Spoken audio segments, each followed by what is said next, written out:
Abducción, la realidad escéptica de Corrado Malanga. A pesar de todos los trabajos publicados, las entrevistas emitidas, las ideas expuestas, los testimonios acumulados, la literatura puesta a disposición, todavía hay gente, y en realidad son muchos, que piensa que el problema de los alienígenas no existe. Dado que no es nuestra intención convencer a nadie ya que nuestro trabajo puede ser todo excepto una campaña de proselitismo, nos preguntamos por qué la gente no entiende la importancia de las cosas que decimos y no logran agarrar la evidencia fácil e inmediata. Las razones son muchas. La más evidente de todas se relaciona con el hecho de que la gente común, no teniendo conciencia suficiente, cree todo lo que la televisión le dice, cree las imágenes, las películas, los discursos de aquellos que considera creíbles. Lo dijo el doctor, lo dijo la televisión, lo dijo Berlusconi, entonces debe ser verdad. No se trata ni siquiera de una cuestión de cultura porque escucho igualmente decir, lo ha dicho la física, lo ha dicho la religión, lo ha dicho tal premio Nobel, el gran economista, el Papa. La gente le cree a las personas que dicen cosas, pero no tiene ningún deseo de informarse personalmente. Entonces comprenden que las personas que dicen, se equivocan porque son ignorantes o de mala fe.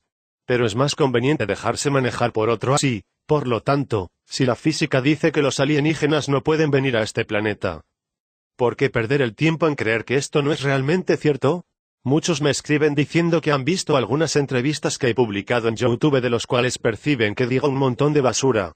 El problema está relacionado con el hecho de que estas personas han visto efectivamente algunas de mis entrevistas en YouTube pero no han leído nada de lo que he escrito y no han examinado la bibliografía científica que he puesto a disposición. ¿Por qué? Porque es difícil pensar con el propio cerebro y es más simple pensar con el de aquellos que gobiernan.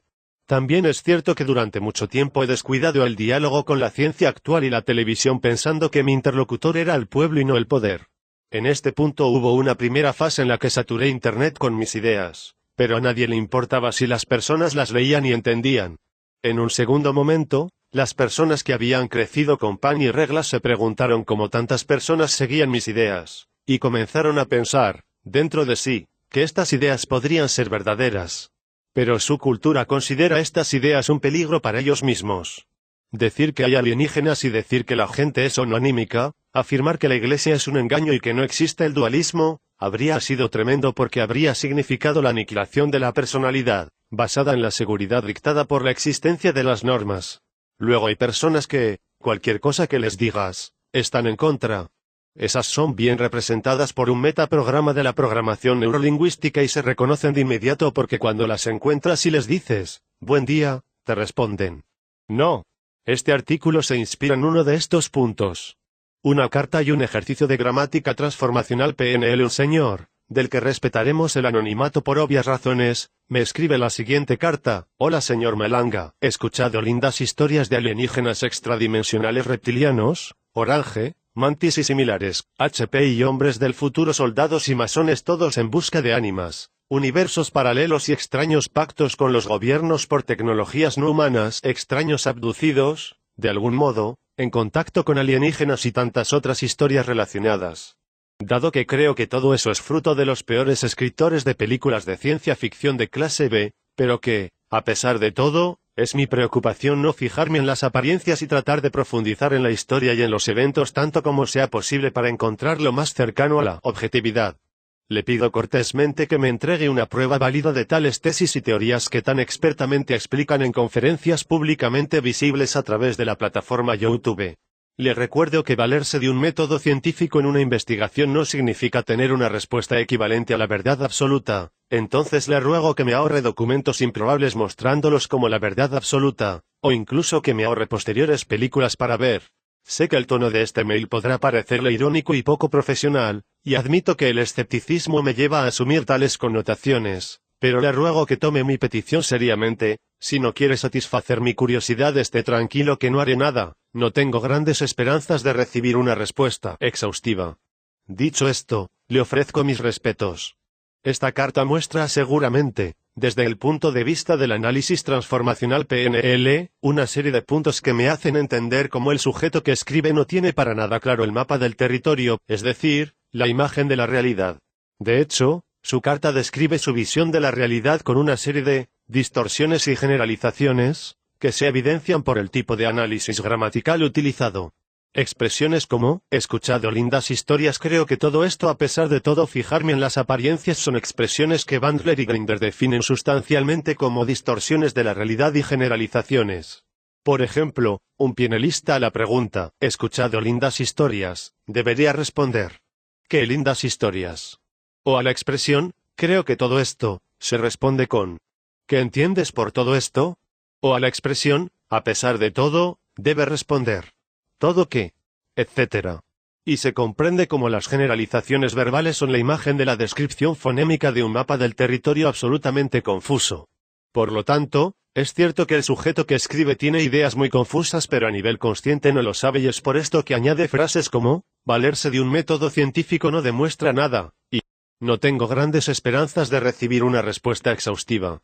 Lo que sería como decir, no me respondas de igual a igual, más bien no pierdas tiempo conmigo porque tengo la necesidad de seguir con mis ideas. Sería una tragedia si yo estuviese equivocado. Te escribo solo para comunicarme a mí mismo que rechazo de modo categórico la realidad de tus ideas. Le respondí a este señor al que traté de darle alguna prueba tangible, aunque en mi opinión no valía la pena, también porque, cuando alguien me pide algo, me siento en el deber de responder. Mi respuesta fue la siguiente, al tener en cuenta sus peticiones. Sin embargo, quiero tener alguna aclaración en cuanto a lo que entiende por prueba. No quiero hacer discursos vacíos que no comprenda. Por lo tanto, ¿me haría el favor de indicarme con precisión qué tipo de pruebas considera pruebas? Con cierta precisión si es posible. Así al responder no me salgo del tema. In secundis no podré responderle personalmente porque el tiempo a mi disposición es realmente limitado.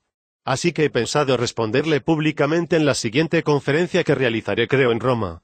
Después o paralelamente prepararé un artículo para publicarlo en mi sitio con los detalles que expondré en la conferencia, así que incluso si no puede participar, sin embargo, podrá, de todos modos, verificar la validez o al menos los datos expuestos por mí.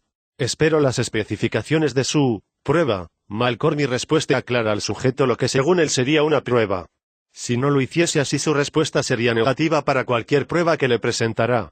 Trato de transformar una potencial contraparte en un sujeto colaborador que produce ideas que te pueden ser útiles y mientras tanto entender cuál es, para un sujeto de este tipo, la prueba demostrada. Pero en este punto el sujeto responde lo siguiente, estoy de acuerdo con usted cuando se refiere al discurso como muy amplio, y justamente por esto encuentro su última petición algo muy prudente vista la cantidad de argumentos a tratar, cuanto más que considero improbable que vaya fuera del tema en la respuesta. Más que indicarle como prueba los hechos directamente verificables y claramente objetivos no puedo hacerlo, también porque siendo fuertemente escéptico sobre sus teorías no encuentro nada tan preciso para indicarle como fuente de prueba demostrada. Confío en su respuesta. Sobre la conferencia, no podré estar presente por compromisos universitarios. En esta respuesta el sujeto pone en evidencia la dificultad, por una parte, para evidenciar lo que para él es una prueba científica, algo que evidentemente no tiene presente, y, por otra parte, el miedo de estar comprometido diciendo cualquier cosa, esto porque, en lo profundo de sí, en mi opinión, sin embargo, tiene miedo de que yo pueda tener razón. No es importante para el sujeto que yo tenga o no razón, sino que es importante que él no esté equivocado porque la realidad de su mundo se caería de forma desastrosa.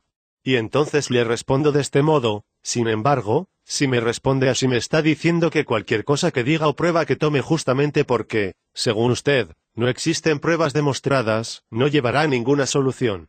Usted sabe bien que no existen los hechos claramente objetivos. Pongamos un ejemplo. Los electrones no existen. De hecho, nadie jamás los ha visto porque no se pueden ver. La física se equivoca porque no existe ningún bosón de Higgs porque no solo la física no lo ha encontrado jamás sino que no existe rastro teórico del mismo bosón. Además, es como decir que Dios no existe porque jamás lo hemos visto. Sí, hay pruebas circunstanciales de la existencia de los dioses o del bosón de Higgs, pero en ese contexto también hay pruebas circunstanciales de que existen los alienígenas. Por esto me veo obligado a insistir en pedirle que me describa una prueba a la que no objetará, así yo la busco y si existe yo se la entrego. Destaco que en la revista americana Skeptics unos años atrás, el director de la misma en un artículo introductorio dijo que el escepticismo no es un comportamiento científico, concluyendo que debemos ser escépticos de los escépticos. Mientras tanto lo invito también a leer los trabajos de Karl Popper sobre el significado epistemológico del término científico. Popper sostiene que una teoría científica para ser verdadera debe ser refutable, sin embargo, trataré de cumplir reproduciendo, de todas maneras, datos irrefutables, incluso aunque me diga que los he disfrazado. Pero no importa.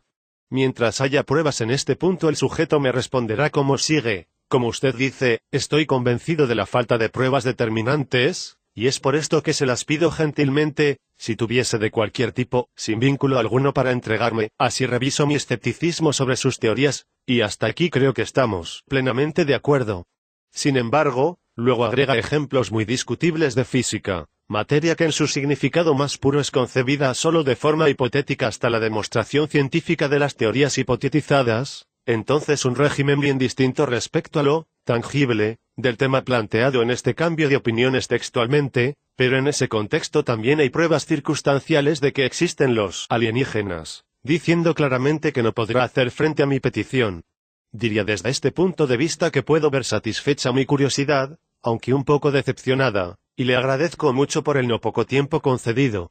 De todas formas, si quisiera perseverar en entregar pruebas consideradas por usted objetivas para demostrar sus teorías, estaría encantado de evaluarlas subjetivamente. Como se puede notar del análisis gramatical transformacional del sujeto, él sostiene que la física no existe y entonces, no se puede demostrar ni siquiera la física ni mucho menos la existencia de los alienígenas. Sin embargo, no le interesa demostrar que la física es inexistente, sino que insiste en determinar que no hay alienígenas. Se nota una fuerte distorsión en la frase: estoy convencido de la falta de pruebas, pero entonces, ¿por qué las busca? Se podría decir en esta parte. Justamente porque el inconsciente del sujeto tiene miedo de que las cosas que decimos sean ciertas. No tiene miedo de que la física no sea cierta, sino que tiene miedo de que sujetos terrestres, por ejemplo, no puedan tener ánima. El sujeto entiende que se está acercando a una posible respuesta que yo podría darle y trata de cortar la cuerda diciéndose estar satisfecho de una no respuesta mía que si permaneciese así entonces confirmaría su idea de la inexistencia del problema alienígena. Y es por esto que, en cambio, quisimos darle la respuesta igualmente. Por otra parte, estamos seguros de que quedará en silencio, pero también estamos seguros de que este ejemplo le servirá a muchos otros como un disuasivo a que nos escriban en este sentido, porque obviamente no hacen perder tiempo valioso. Microchips alienígenas entre mito y realidad en el estudio de los fenómenos de interferencia alienígena, uno de los capítulos más fascinantes relacionado con las pruebas objetivas de la existencia de este problema, está ligado a la postulada presencia de microimplantes de naturaleza alienígena y militar en el cuerpo de los abducidos. La literatura en Internet está llena de discursos pero vacía en contenidos. La primera pregunta que debemos hacernos es la siguiente: ¿existen pruebas de la existencia de microimplantes en el cuerpo de sujetos que no saben que los tienen? La respuesta se puede encontrar históricamente en algunos hallazgos estudiados por Darrell Sims y Roger Leir en USA. El primero exdependiente de la CIA y ahora investigador de alienígenas, como él mismo se define, mientras que el segundo, médico quirúrgico antes colaborador de Sims y luego, después de su separación ideológica, investigador independiente. Darrell Sims recorre el mundo con un maletín lleno de implantes, según el de naturaleza alienígena, que muestra con cierta despreocupación americana a los periodistas de turno que, por otra parte, permanecen muy perplejos, al menos en Europa, por una prueba así de suave, como podría ser la imagen de algo que no tiene nada que ver con algo. A Roger Leir, quirúrgico podólogo americano, le debemos, en cambio, algunas extracciones de implantes retenidos de origen alienígena. Uno de los primeros casos tratados por Leir, y tal vez el más conocido históricamente, fue el de un presunto implante encontrado en el pie de una señora abducida americana que Darrell Sims había tratado con hipnosis regresiva y que decía tener algo en el pie. En efecto, la radiografía muestra un objeto en el pulgar del pie izquierdo de la mujer que es analizado después de la extracción. Entonces Sims y Leir trabajaban juntos y los resultados obtenidos y publicados en algunas publicaciones de Sims y Leir fueron recuperados en Internet y puestos a disposición de la comunidad científica. ¿Pero qué se evidenciaba de estos datos? Los primeros análisis: el implante estaba cubierto por una pequeña membrana quitinosa que, según Leir, probablemente impedía su rechazo. El análisis de los porcentajes isotópicos encontrados en el hallazgo entregó datos interesantes porque tales porcentajes isotópicos no resultaban, para los elementos que componían el hallazgo, iguales a los que tendríamos que esperar en materiales terrestres. En los libros de Sims, no publicados en Italia, están los análisis y los detalles del equipo utilizado. La espectrometría de masa atómica de estructura fina es utilizada normalmente para los análisis de meteoritos porque permite pesar los fragmentos de una molécula o de átomos e identificar su porcentaje isotópico, es decir, el número de neutrones presentes en el núcleo de las sustancias analizadas. Se necesita saber que el número de neutrones para los metales de la tabla periódica de Mendeleev depende de la posición y de la procedencia de los metales de las distintas zonas del universo. En otras palabras, en la Tierra tenemos ciertos valores pero en Marte tenemos otros diferentes. Los porcentajes isotópicos de ese hallazgo mostraron claramente que el número de neutrones en los núcleos de los distintos elementos, encontrados en el microchip del pie de nuestra abducida, eran diferentes a los que tendríamos que esperar para un hallazgo terrestre. Los análisis refrendados por un par de institutos universitarios americanos eran irrefutables. Así el CSICOP, el Comité para la Investigación Escéptica, sugirió, io tempore, que el abducido al que se extrajo este objeto en realidad había pisado un micrometeorito al salir de la cama en la mañana. Tal microobjeto se le había incrustado en el pulgar del pie y así dio origen a un análisis isotópico diferente del esperado para cualquier objeto terrestre. Sims recurría a algunos laboratorios de investigación como él mismo lo testifica y yo mismo hice para él una carta de recomendación en una universidad americana en la que él quería apoyarse. Aquí lo que dice Sims. ¿Qué tipo de laboratorio es necesario para analizar los implantes, y cómo encontraste estos laboratorios? Es necesario un laboratorio que pueda hacer análisis cuantitativos y cualitativos de base, exámenes relativos a la dureza, análisis químicos, que sepan buscar los compuestos adjuntos que, no deberían, estar presentes. Si es necesario, seguidos por pruebas para evaluar los porcentajes isotópicos presentes en los materiales, que son una especie de firma sobre la posible procedencia del material, si es terrestre o no. Y luego son necesarios procedimientos especiales. Para no destruir los objetos mientras se estudian, por lo que me consta, utilizo una cadena de laboratorios privados, los de la Universidad de Nueva York. Algunos trabajos son seguidos en la Universidad de Stanford. Tengo 3 científicos privados que se ocupan de alta tecnología que no quieren mostrar sus nombres y 3 científicos de la NASA. Mientras tanto se descubría, en Italia y en el exterior, que microimplantes puestos en las extremidades inferiores de nuestros abducidos eran cada vez más rastreables, como muestran las imágenes de rayos X que insertamos a continuación. Mientras tanto, los análisis isotópicos toman pie. Es justo el caso para decirlo. Mientras le extrae otro implante, el paciente tiene la reminiscencia de un secuestro en febrero del 2008. El objeto, situado en el segundo dedo del pie izquierdo, emitía una frecuencia de radio de 14.74850 MHz. También irradiaba RF en la banda ELF de las microondas. Roger Leir y su equipo lo extrajeron bajo anestesia local el 6 de septiembre del 2008. El objeto se dividió en varios fragmentos.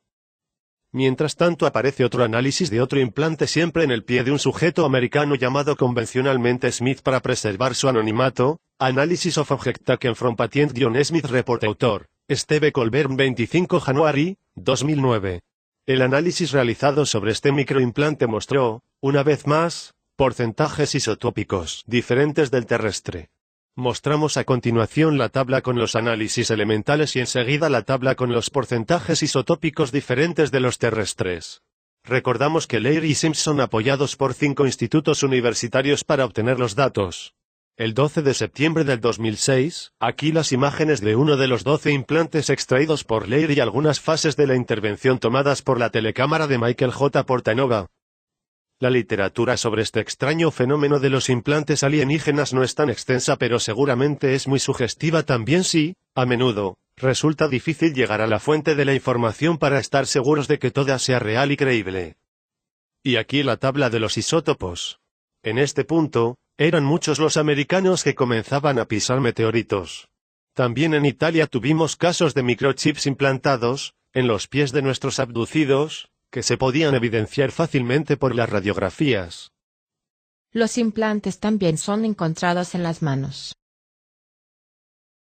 Algunos de estos implantes parecen tener características totalmente terrestres, también porque hay empresas que fabrican implantes para seres humanos, probablemente para insertárselos, cuando las leyes sean aprobadas obligatoriamente sobre todos los seres humanos, para monitorear a la humanidad y evitar que, berlusconianamente hablando, alguien se permita expresar ideas contra el presidente de un consejo del futuro, que podrá hacer más fácilmente lo suyo en lugar de aquellos que lo han elegido.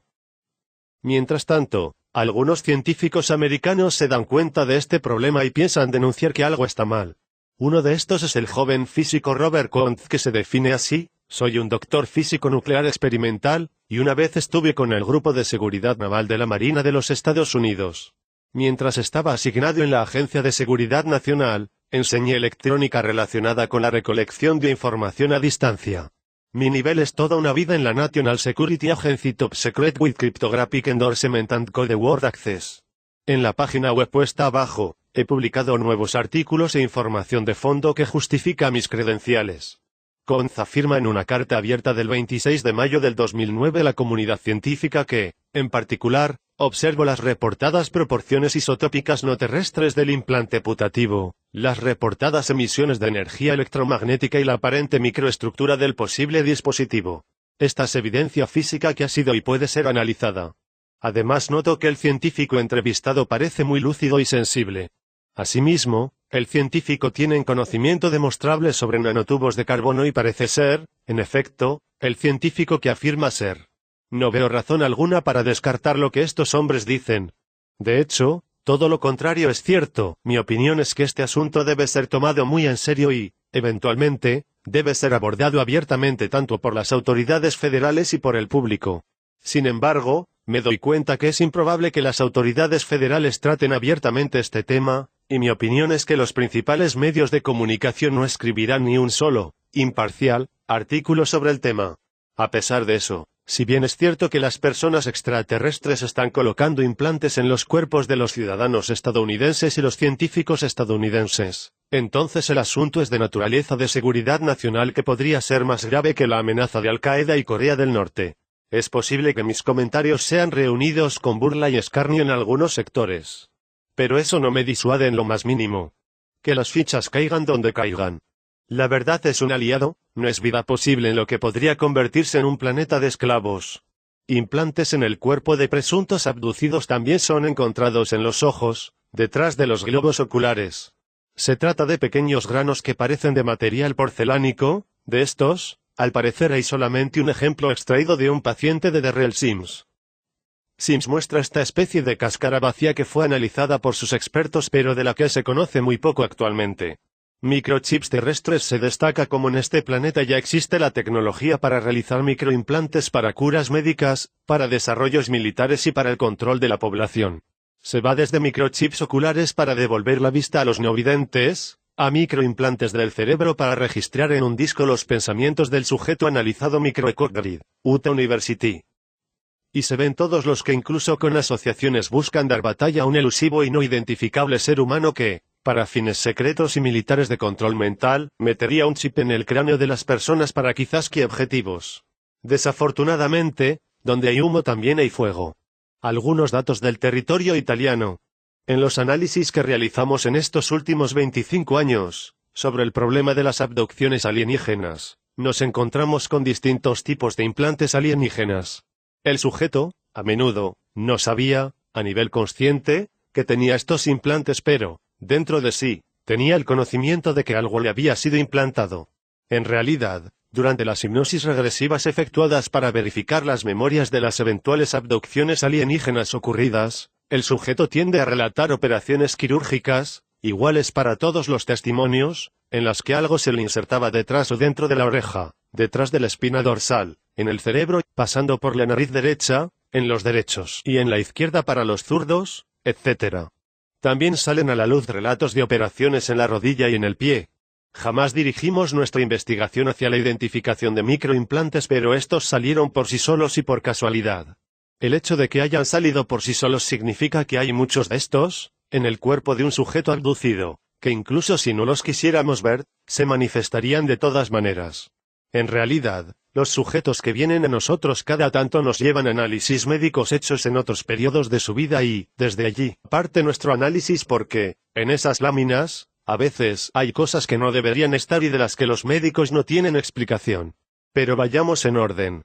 Descubrimos que los sujetos abducidos perdían sangre de la nariz, pero como tendencia la perdían por la nariz derecha si eran derechos y por la izquierda si eran prevalentemente zurdos. Usamos el término prevalentemente zurdos porque todos los abducidos del mundo son ambidiestros. Este descubrimiento nuestro se debe en parte al caso y en parte a las miles de personas que hemos examinado, y sobre un número así de grande era fácil que antes o después nos diéramos cuenta de esta rareza.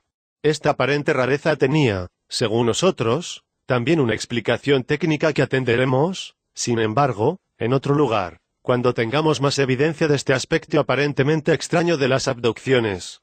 En esta parte nos limitaremos a agregar que los microchips que se encuentran en el cráneo de nuestros abducidos están ubicados en la parte derecha del sujeto si ese es prevalentemente derecho. De otra forma, están puestos en la parte izquierda. También debe señalarse como algunos sujetos ambidiestros parecían tener funciones cerebrales movidas, es decir, parecería que una parte de las funciones que generalmente sigue el lóbulo derecho está en dominio del izquierdo. Si bien esta observación debería ser profundizada con oportunos equipos TAC-RMNF, observamos esa tendencia en muchos de nuestros abducidos y esto nos confundía a veces las ideas sobre dónde encontrar los eventuales microchips craneales. De todas maneras, retomaremos en un próximo trabajo este aspecto del tema y nos limitaremos, en este lugar, a analizar algunos datos importantes encontrados en el curso de esta investigación. En Internet eran conocidos pocos análisis sobre sujetos implantados que poseían cuerpos extraños en sus cráneos de los que obviamente no sabían nada, y en efecto, estos puntos particularmente evidenciados por cuerpos extraños en el cráneo de estas personas, nos daban dos indicaciones. La primera es que los portadores de estos implantes ya deberían estar muertos por una pieza, mientras que para la segunda observación los puntos que son evidenciados en estas láminas son justamente los que en hipnosis regresiva los sujetos abducidos indicaban como lugar de implantes alienígenas. Todas estas observaciones pueden dejar el tiempo que encuentran frente a una actitud escéptica. De hecho, recordemos que el escepticismo no es un comportamiento científico sino simplemente protector de las propias creencias. En la vida práctica el escéptico debe, según Sexto, seguir los fenómenos. Por lo tanto, sus guías fundamentales son 4, las indicaciones que la naturaleza le da a través de los sentidos, las necesidades del cuerpo, la tradición de las leyes y de las costumbres y las reglas de las artes.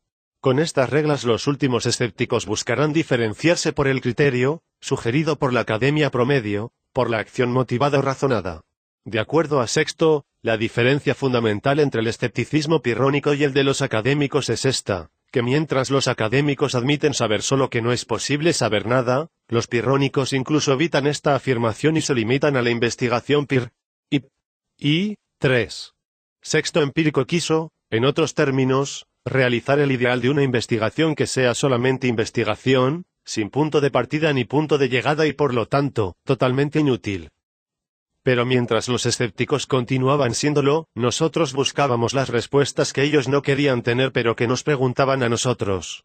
Comenzamos a coleccionar hallazgos médicos realizados con TAC o con RMN en los cráneos de nuestros abducidos que en la zona adyacente a la pineal presentaban objetos extraños o malformaciones particulares. Frente a la presencia de extrañas anomalías los médicos buscaban aleatorizarse para tratar de encontrar explicaciones de algún tipo, obviamente sobre la base de sus propios conocimientos, que no consideraban la presencia de implantes alienígenas o cuanto menos su real existencia. Así los médicos se limitaron a reconocer que algo andaba mal y todo terminó allí. A lo más se recomendó otro análisis, pasando así la responsabilidad a algún colega. No se puede ni se debe culpar a una clase médica que no tiene los prerequisitos para tomar en consideración que, esas cosas, junto a la pineal, que, a menudo, son puestas inexpertamente en evidencia, son implantes alienígenas. Ni nosotros podemos ir al médico y decirle que haga un control sobre un abducido nuestro porque tiene un implante alienígena en el cráneo, en cuanto terminaremos con las manos atadas a la espalda en un camión blanco, bajo sedantes por el resto de nuestra existencia. Este informe es solo un ejemplo que mostramos donde el tono del médico es más o menos siempre el mismo. Pero las imágenes de algunas resonancias magnéticas también hablan claro. ¿Qué es esa interesante mancha negra evidenciada por nuestra flecha blanca? ¿Qué resaltamos aquí en un análisis de resonancia con distintos valores de tiempo de decaimiento T1 para poner en evidencia diferentes tipos de materiales orgánicos? Analizando este extraño objeto nos damos cuenta que tiene una forma precisa que resaltamos con oportunos softwares sin perder mucha información gráfica. Trabajando con el software se muestra que este objeto de naturaleza metálica tiene una forma bien precisa y lanceolada con ángulos precisos y un plano de simetría. A su vez, un TAC realizado en otro sujeto muestra el mismo tipo de objeto. Podemos notar de estas elaboraciones cómo este objeto lanceolado tiene una forma similar sino idéntica, en los dos análisis hasta aquí mostrados, y que parecen estar hechos de materiales diferentes en los bordes. Se resalta cómo los dos objetos están puestos uno sobre el eje craneal a la izquierda de quien mira y el otro a la derecha de quien mira. De hecho, los dos sujetos se quejan de pérdida de sangre de la nariz por las dos narices correspondientes. Uno de los dos abducidos es zurdo. Los dos objetos tienen exactamente la misma longitud y ancho compatiblemente con la resolución de los aparatos usados para el ataque y la RMN que obviamente son diferentes. Actualmente pensamos que todos nuestros abducidos tienen este tipo de implantes pero obviamente no podemos demostrarlo porque no hemos realizado 2000 resonancias magnéticas. Pero, de todas maneras, se destaca que basta demostrar que existe un implante alienígena para demostrar automáticamente que existe un alienígena detrás de las orejas. Algunos sujetos analizados por nosotros interfieren fuertemente con los equipos electrónicos externos. Tuvimos una abducida que cada vez que llevaba su teléfono a una de sus dos orejas ese comenzaba a vibrar y emitía el mismo sonido que un aparato de radio cuando se posiciona junto a un celular que está sonando.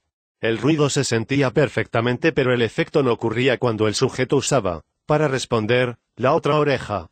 Cuando este implante fue eliminado en el curso de una hipnosis profunda, mediante una orden hipnótica para desactivar el aparato usando la voluntad anímica, el sujeto no presentó más problemas de molestias auriculares. En estas dos últimas imágenes mostramos el análisis realizado sobre otro caso nuestro con la ecografía que se adapta bien al análisis del microchip detrás de la oreja, situado entre el oído externo y la pared del cráneo. En la ampliación también se puede notar como de la forma alargada de esa cosa, sale una pequeña astilla abajo a la izquierda con forma de antena. No todos los implantes son inorgánicos o metálicos. Una abducida nuestra nos señala en el cráneo de su hijo una extraña anomalía que el médico indica como una posible causa de un malestar cerebral. Compárese con el informe 1.725.426 reportado arriba, Hospital de Pisana. Pero veremos de qué se trata en realidad. Los datos fueron elaborados con un programa especial para la resonancia magnética. Hicimos revisar los resultados de este análisis a otros expertos nuestros que nos hicieron notar que la anomalía de desarrollo venoso a la que se refiere el médico, en realidad, es otra. De hecho, se nos hace notar que tal hipótesis surgió por haber considerado solo una parte de las imágenes a disposición del informante y en particular esta. Sin embargo, cambiando el ángulo de observación y observando no desde lo alto sino desde el frente, la misma formación anómala, los resultados cambian totalmente. Desde este ángulo la mancha clara evidenciada como una anomalía del desarrollo venoso parece formada por dos objetos idénticos con forma de pequeñas tachuelas resaltadas mejor en las siguientes imágenes. Es evidente como en este caso el médico no tuvo en cuenta la imagen en la que se notan estos dos objetos que tienen extrañamente la misma dimensión de unos 5 milímetros y usó, en su informe, solo la imagen confusa con la que trabajamos al inicio de nuestra investigación. El resultado de esta resonancia magnética nos lleva a concluir que el tejido que compone estas dos extrañas tachuelas es un tejido blando y no de tipo metálico. En otras palabras, ninguna persona normal con este problema en el cráneo podría vivir. Segunda observación, ese algo anómalo parece poder ser puesto allí dentro como si, desde el inicio, el sujeto tuviese, en su ADN, las instrucciones para construir eso. Es una hipótesis de ciencia ficción pero, de todas maneras, lícita. Los análisis de estos informes no pueden no ser analizados también según los testimonios de los abducidos a los que pertenecen estos análisis. Un caso más o menos complicado. Una abducida nuestra ahora liberada del problema nos confesó que cuando era pequeña tenía la obsesión de que alguien le había puesto algo en la cabeza. Ya que esta idea podía, en cambio, ser causada por una sensación inconsciente de que eso realmente ocurrió. Durante un intento de abducción, consulté las láminas que la muchacha se hizo insistiéndole a la madre, que al final la llevó a hacer estos análisis. Al buscar en las viejas radiografías se descubrieron algunas cosas interesantes.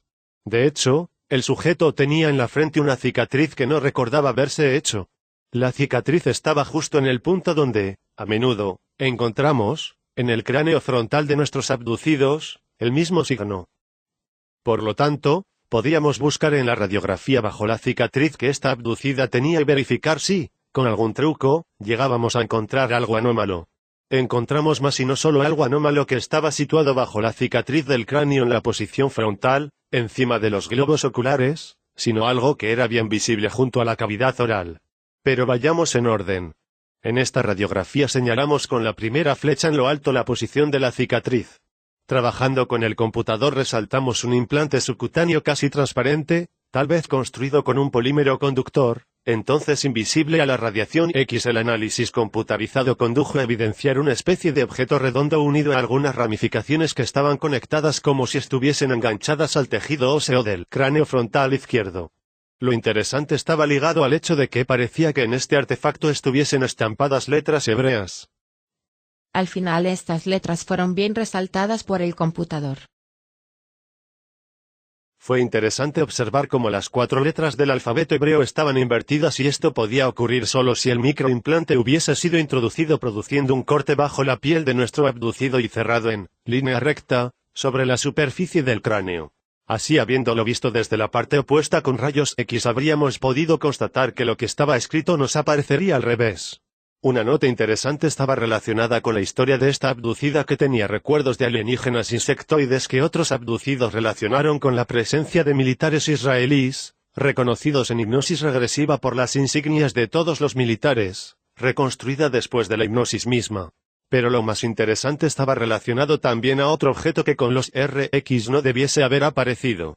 Se trataba de un objeto aparentemente sólido, tal vez metálico, que se resaltaba junto al aparato bucal del sujeto y que el dentista, que había realizado illo tempore una panorámica dental, identificó como un reflejo del piercing que el sujeto analizado llevaba, en ese periodo, en la nariz. El sujeto abducido recordaba muy bien en hipnosis quién y cómo había introducido ese objeto y dónde estaba ubicado, describió antes que nosotros lo descubriéramos, su posición durante las hipnosis regresivas. El vicio que los alienígenas tendrían de meter esa cosa en la boca de los abducidos sería difuso. De hecho, lo encontramos en casi todos nuestros abducidos haciéndoles recordar, con oportunas técnicas hipnóticas, las posiciones de todos los implantes que esos tenían. Recientemente supimos que esos datos también estaban en manos del Centro Ufológico Nacional que, sin embargo, tuvo cuidado de no divulgarlos, tal vez porque no comprendió su importancia o tal vez porque, como pensamos, está coludido con el poder de la masonería que piensa que solo unos pocos deben tener el conocimiento. De hecho, nos escribe un abducido que tiempo atrás se dirigió al CUN y al que también entregó una lámina que mostraba el mismo artefacto en la misma posición seno-maxilar de nuestra abducida. Se necesita tener presente que estos datos estaban en manos del CUN desde hace tiempo porque un miembro suyo, el Dr. Pater, había escrito un breve artículo de este caso. Mostramos a continuación el artículo de Patera con el testimonio del sujeto analizado, pero destacamos como en el artículo, ninguna imagen, de las distintas a nuestra disposición, es publicada. Además, el testimonio hace notar como una importante parte del artículo no ha sido publicada, por error, como dice él. No obstante, el pedazo olvidado es de extrema importancia porque muestra la posición del CUN sobre la realidad de la existencia de implantes alienígenas sin permitir su reproducción. Una frase muy fuerte para pasar el escrutinio del único editor de la revista, su presidente Pinotti. Después de mucho tiempo el sujeto se dirige a nosotros para tener la respuesta que el CUN jamás le dio. Hoy estamos aquí para él, para entregarle a él y a los demás las respuestas que ameritan y que alguno no quiere dar. Para hacer eso usaremos a un abducido nuestro, del que mostramos el extraño implante mediante un análisis de RX. Da la casualidad de que este sujeto, después de haberse liberado del problema de las abducciones con nuestras tecnologías, unos años después, mientras está en su auto frente al semáforo, es chocado por un camión y termina con el auto bajo otro camión. Después de 2 horas tratando de sacar al sujeto del automóvil con la ayuda de un soplete, mientras salía repetidamente fuera del cuerpo y miraba todo desde el exterior, sin preocuparse mínimamente de lo que le ocurría a su contenedor, es sacado finalmente y es llevado al hospital y es sometido a un TAC de control. El sujeto está bien, pero desafortunadamente el TAC muestra algunos de sus microchips que nosotros ya conocíamos desde antes. En particular, los médicos no entienden qué es ese extraño objeto blanco, señalado por nuestra flecha en el seno maxilar derecho. Las primeras imágenes no son muy claras y se decide hacer otro análisis con un equipo más adaptado. Los datos elaborados con un dedicado programa especial son reportados a continuación. A nuestra izquierda se ve el cráneo en posición frontal con todas las secciones. Se nota como es visible también la parte alta de la columna vertebral, mientras al frente hay 2 obturaciones dentales en blanco. Luego un objeto poco visible a 2,4 centímetros de los senos nasales que encontramos en la sección tomada desde lo alto. Se puede notar como el objeto blanco cuya presencia también produce un cambio de color de los tejidos circundantes, notar el color negro desde la otra parte, de la izquierda, que en la TC se ve a la derecha, está colocado a una distancia de 2,4 centímetros del eje de los senos nasales. ¿Pero de qué se trata en realidad? ¿De qué material está compuesto ese artefacto que se muestra blanco en la TAC? De este análisis se evidencia que, ese artefacto, es de naturaleza metálica, pero podemos decir más. De hecho, con esta técnica, utilizando los diferentes colores o tonalidad de gris y sabiendo que esos representan, relacionados matemáticamente, la densidad de los materiales analizados, según una particular escala expuesta por un premio Nobel de Medicina, podemos efectuar medidas directas de densidad en ese objeto. Se trata de tomar distintas fotografías alrededor del objeto que debemos resaltar y construir una matriz de puntos que tendrán distintos valores de densidad ligados a diferentes valores de tonalidad de gris. El computador será capaz de leer esas tonalidades y darnos información de la densidad del punto que queremos analizar voxel. En la escala Hounsfield se toma arbitrariamente como valor 0 el del agua y se va desde el valor 1000 para el aire al valor 1000 que representa el hueso del cráneo. Valores superiores a 2000 representan una densidad de tipo metálico. Con estas bases podemos medir la unidad Hounsfield utilizando el software especial para leer las TAC registradas con este equipo. Que el hallazgo fuese considerado de probable naturaleza metálica es probado por el documento de otro médico que se niega a realizar la resonancia magnética, ya que, si el hallazgo encontrado fuese realmente de naturaleza metálica, podría moverse dentro del cuerpo del portador creando graves lesiones internas. Es evidente que el experto en RMN no quiere tomar responsabilidad de este análisis posterior. En este punto verificamos el valor de la SU para el hallazgo en cuestión.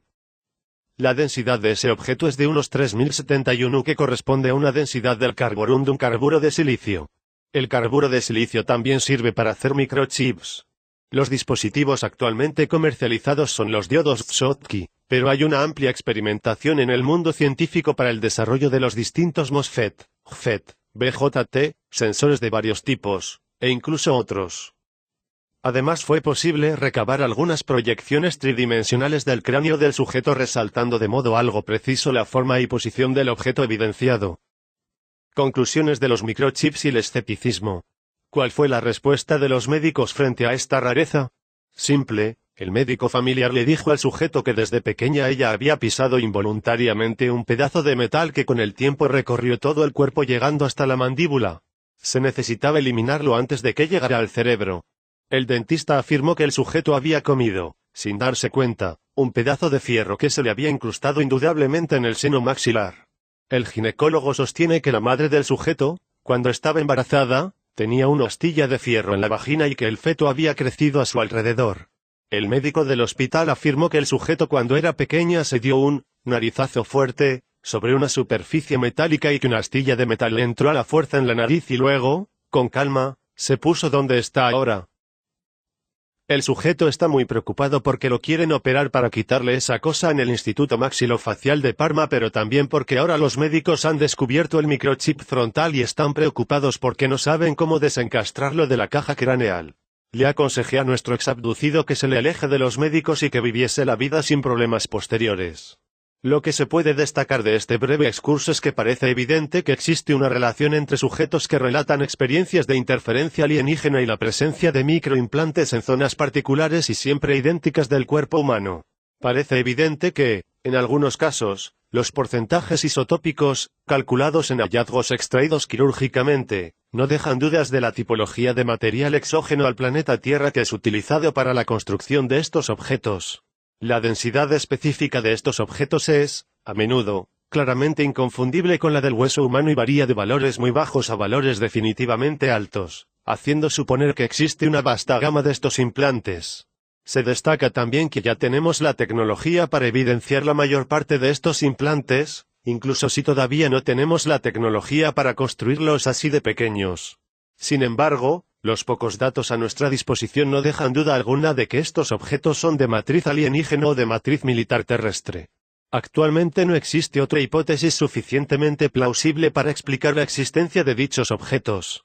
Rechazar su evidencia sería como rechazar el dolor de un pie después de haber recibido un violento martillazo sobre ese. Y después de este excurso vale la pena reflexionar sobre la posición de los escépticos que tras haber revisado esta evidencia seguirán siéndolo y con razón. El comportamiento del escéptico, como dijimos antes, se caracteriza por la idea de que nada puede ser demostrado, sea bueno o malo. Sin embargo, desde un punto de vista neurolingüístico, el escéptico es la representación viviente de un metamodelo comportamental y en este lugar el mismo se vuelve un objeto de estudio para nosotros. Tal metamodelo toma el nombre de en desacuerdo. El sujeto en desacuerdo no está de acuerdo con nada. Existen distintas motivaciones del por qué eso ocurre y en el caso del escéptico la motivación inconsciente está ligada a la idea de que el mismo escéptico tiene de sí mismo. El escéptico piensa que no está nunca a la altura de la situación.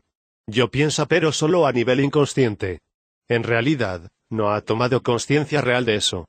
En este contexto el sujeto, mediante un proceso de disonancia cognitiva, reacciona al impulso de sentirse inadaptado, desprevenido, no a la altura de los demás y de vivir una vida en la sociedad en su incapacidad de compararse con los demás. La estrategia implementada por el escéptico es simple y funcional. Ya que él no se siente capaz de extraer conclusiones de cualquier evento, porque tiene miedo de equivocarse, entonces se convence de que no existen soluciones.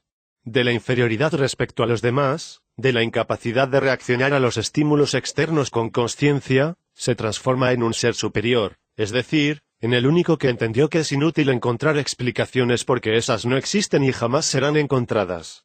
Así el paradigma es volcado y su cerebro de sujeto frustrado pasa a volverse elegido por su inteligencia superior. Desafortunadamente, el sujeto no ha llegado a un acuerdo con el propietario, es decir, con su inconsciente que sigue en desacuerdo con él. Así se descubre que el escéptico siempre lo es a medias, es decir, solo en cuanto a lo que respecta a su hemisferio izquierdo. Si el escéptico pensara que siempre tiene razón, no nos pediría que le entreguemos pruebas, pero ya que el escéptico es así, no puede pensar que tiene razón porque la razón para los escépticos no está por ninguna parte. Pero lo realmente contradictorio es que el escéptico te pide repetidamente que le entregues pruebas, destacando que no se las podrás entregar porque esas no existen, sino solo en algunos temas sino en todos, como en realidad debería ser. Algunos temas son más queridos por los demás que por los escépticos. Cierto. Esos en los que se tocan los dogmas llamados así por las religiones y llamados principios por la ciencia. Los dogmas o los principios no deben ser explicados porque están bajo la mirada de todos y desde allí se parte para demostrar el resto. Además, un dogma o un principio, sea de la física o de la termodinámica, no puede ser discutido porque parece no demostrable y, por lo tanto, perfectamente integrado por el pensamiento escéptico. Además, el escéptico no cree que se pueda demostrar algo pero cree en los dogmas. El análisis del recorrido que el escéptico aplica a su metamodelo muestra que este metamodelo es funcional para su sobrevivencia. Si por un lado no me empeño en demostrar nada porque creo no poder hacerlo, es decir, supongo inconscientemente que no soy capaz de eso, por el otro me construyo el ser que ha entendido lo único que los demás todavía no entienden, es decir, que no se puede entender nada. Así me vuelvo el mejor de los peores. Pero siempre debo estar de acuerdo con mi hemisferio derecho que continuamente me dice que estoy equivocado en algo. Por esto el escéptico ataca siempre y solamente a quienes ponen en duda las reglas prefijadas, y en particular, los dogmas y los principios. Y mientras más fuerte es el ataque más se forma un sentido de dicotomía interna en su camino. El escéptico debería, en la vida, no hacer nada, sobrevivir y basta. En cambio, cada día de su vida trata de sobrevivir con sus estrategias, sin darse cuenta que busca las soluciones a su sobrevivencia de la que su subconsciente niega la existencia.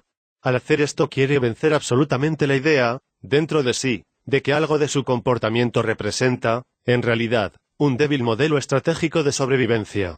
Comenzar a creer que se pueden obtener resultados, podría significar que debemos meternos en el juego para poder obtenerlos y esto podría llevar a la conclusión de que nuestro escéptico podría no llegar a obtenerlos.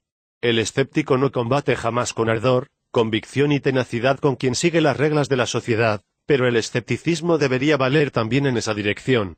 El escéptico combate a quien quiere subvertir las reglas vigentes. Pero se nos puede preguntar, ¿por qué el escéptico combate a quien quiere abolir las reglas? Porque el escéptico vive en la regla, está protegido por esa, la critica desde dentro pero la defiende porque, sin esa, estaría perdido por siempre. ¿Cómo reconocer a un escéptico? Cuando le dices, buen día, te responderá, no.